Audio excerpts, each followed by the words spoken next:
अब हम लोग गॉस के प्रमेय को सिद्ध करेंगे, इसका प्रूफ ढूंढेंगे या फिर उत्पत्ति देखेंगे। तो मान लीजिए यहाँ पे एक बिंदु O पर प्लस Q आवेश है जो एक बंद पृष्ठ से घिरा हुआ है। ये एक पृष्ठ है जो कि चारों तरफ से बंद है। तो इस पृष्ठ से घिरा हुआ है, ये प्लस Q आवेश एक बंद पृष्ठ से घिरा हुआ है।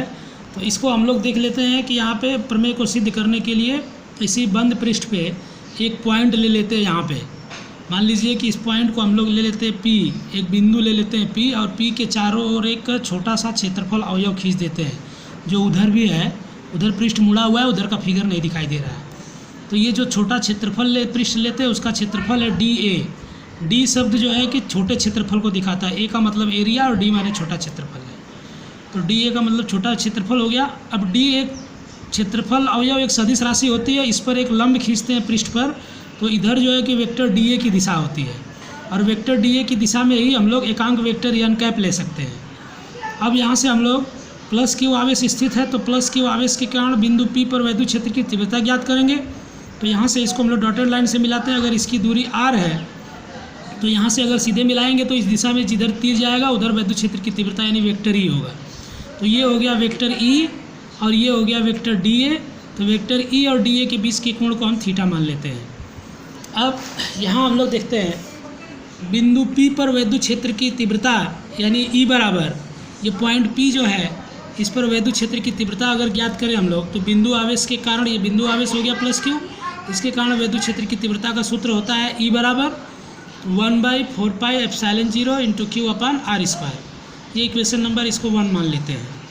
अब हम लोग देखते हैं कि ये जो छोटा पृष्ठ है, छोटा सा पृष्ठ लिए इससे कितने फ्लक्स रेखाएं गुजरती हैं, वैद्युत फ्लक्स कितना गुजरता है। तो यहाँ पे हम लोग लिखेंगे वैद्युत फ्लक्स, जो गुजरने वाला वैद्युत फ्लक्स है d∅e ले लेते हैं उसको, क्योंकि छोटा पृष्ठ है तो छोटा फ्लक्स गुजरेगा, इसलिए d∅e लगा दिया हमने। फ्लक्स का सूत्र होता है vector E dot vector DA, तो vector E dot vector DA लगा दिया हमने। और E डॉट DA का फार्मूला होगा E DA cos theta. Vector E का परिमाण है E और वेक्टर DA का परिमाण है DA, और थीटा क्या है, E और A के बीच का एंगल है। कैपिटल E और A के बीच का DA के बीच का एंगल है। जैसे फार्मूला हम लोग पढ़े 11 में vector A dot B = AB cos theta होता है, उसी तरह से यहाँ पे वेक्टर E डॉट DA का फार्मूला हो गया EDA cos थीटा।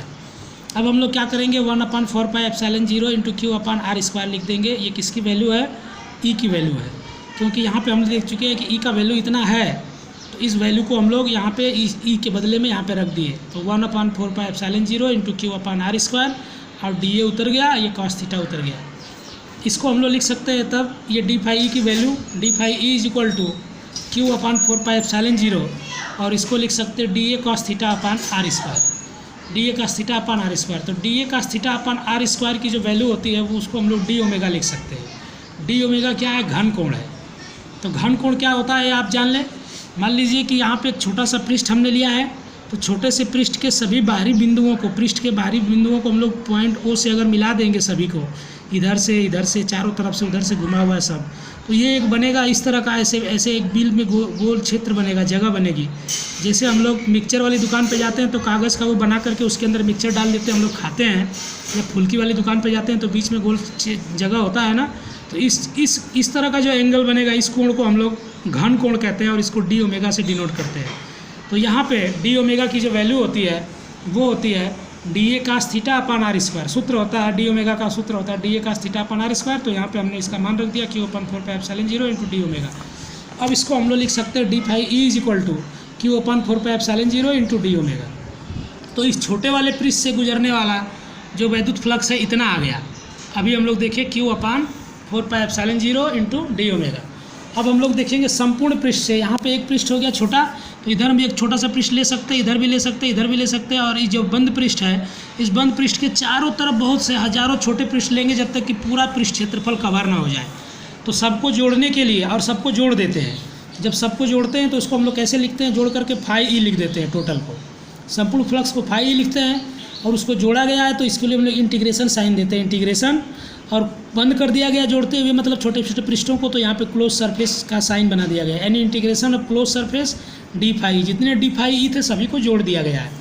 तो यहाँ पे हम लोग इसको लिख सकते हैं इंटीग्रेशन डी फाई ई की जो वैल्यू आई है यहाँ पे क्यू अपान 4πε0 डी ओमेगा, तो यहाँ पे क्यू अपान 4πε0 डी ओमेगा, इसमें से क्यू अपान 4πε0 को कॉमन ले लेंगे तो डी ओमेगा अंदर बचेगा। अब यहाँ पे डी ओमेगा की वैल्यू रखेंगे, इंटीग्रेशन ऑफ डी ओमेगा की। किसी भी बंद पृष्ठ के अंदर इंटीग्रेशन ऑफ डी ओमेगा का जो टोटल वैल्यू होता है, संपूर्ण घन कोण बनता है, वो 4π बनता है। तो क्यू अपान 4πε0 उतार दिया और ये 4π उसकी वैल्यू हो गई इंटीग्रेशन ऑफ डी ओमेगा की। तो 4π से 4π कैंसिल हो जाएगा, तो बचेगा क्या, ऊपर क्यू नीचे ε0, और इधर क्या बचा है फाई, तो हम लोग लिख सकते हैं phi is equal to q upon ε0। ये जो है कि गॉस का प्रमेय है, यही गॉस का प्रमेय है, तो सिद्ध हो गया। इसको आप लोग याद कर नोट कर लेंगे, कॉपी पे बना लेंगे, गॉस का प्रमेय क्या है और इसे सिद्ध कीजिए। इसको लिख करके आप लोग याद कर लीजिएगा।